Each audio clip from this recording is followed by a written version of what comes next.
course, there's a story this morning that says that pride in Britain's history has plummeted over the last decade. I mean, you and I have been talking for quite a few years. I dare say we know exactly why this has happened, right? Yeah, exactly right. That we've seen a 22% decline in the number of people who are proud to be British, from around 86% to 64% in a decade. And as you say, we know why this has happened, especially in the last decade. We've had British history and identity basically caught in a pincer movement between woke progressivism and mass immigration. And those two forces have been extremely damaging. You know, on the progressive side, every single achievement of Britain has been undermined and denigrated. Our great heroes have been slandered. We're not getting a full teaching of history in our schools about the good and the bad of the British Empire, Britain's role in abolishing slavery, all that sort of done. This is a war that's being waged in our schools, in our universities, in our museums, in our cultural institutions. It's being funded by councils, by governments, by quangos. So you can't be surprised, actually, that a nation is now becoming, rather than having love of nation, it's become national self-loathing in a sense. Also, along with that, of course, we've had mass immigration. There are now 10 million, more than 10 million foreign-born people in this country. Half of them arrived in the last decade.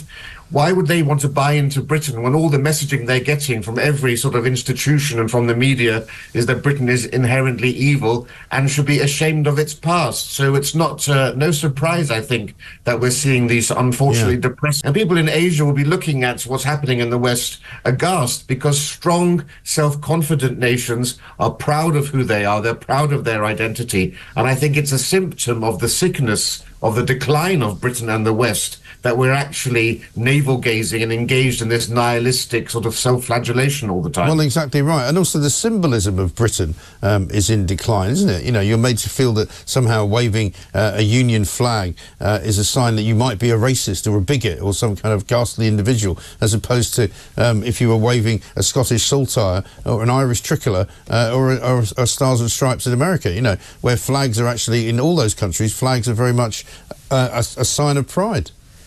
Yes, well, when you wave the Scottish saltire or the Welsh dragon, it's called progressive nationalism. When you wave the Union flag or St George's Cross, it's far right. That's the state that we're in. Let's make no mistake about this. What's happening is ideological subversion. It's fundamentally Marxist at its core. That's why I prefer to call woke American Marxism now. I think woke is too coy a term for all of this.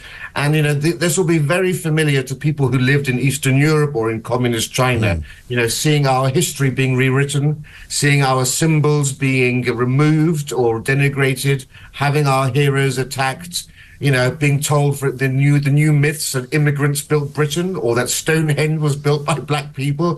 This is how you sever the connections between a nation and the people. And once you sever that connection, it becomes very easy to create a new civilizational foundational structure. And that's what we're seeing with, you know, critical race theory, decolonization. We're seeing a sort of a revolutionary movement taking place very slowly. It's what Rudi Dutschke, the communist in 1968, called the long march through the institution. And I increasingly think we're now living in a post-revolutionary society. Yes, I fear you are absolutely spot on. Thank you very much indeed, Rafe Heydel-Mankoo.